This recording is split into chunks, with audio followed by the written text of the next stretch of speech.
Meanwhile, in Washington, the hunt is still on for the next Speaker of the House, and no firm timeline on when the vacancy may be filled. House Republicans have voted for Representative Jim Jordan from Ohio as their nominee, but without a Speaker yet, no new legislation can be introduced or passed. Steve Scalise, who dropped out of the race late Thursday, blaming his GOP colleagues for putting personal interests over the country. There are still some people that have their own agendas. And I was very clear, we have to have everybody put their agendas on the side and focus on what this country needs.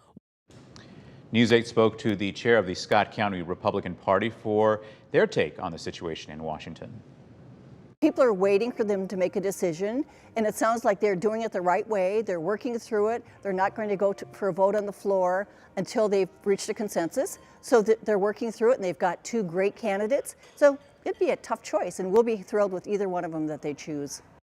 Now, President Biden has indicated that he wants Congress to pass an additional supplemental funding package for Israel, but that can only be done once a Speaker of the House has been sworn in.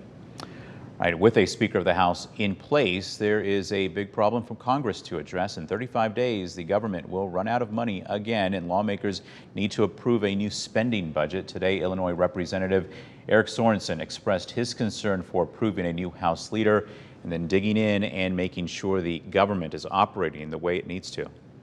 In order for us to get the government or assure to people back home that the government is going to work, we need a speaker.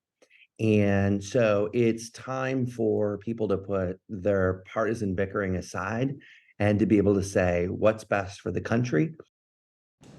Representative Sorensen says he was part of a delegation that visited Israel just a few weeks ago and wants lawmakers to approve support for Israelis and Americans caught in the conflict with Hamas.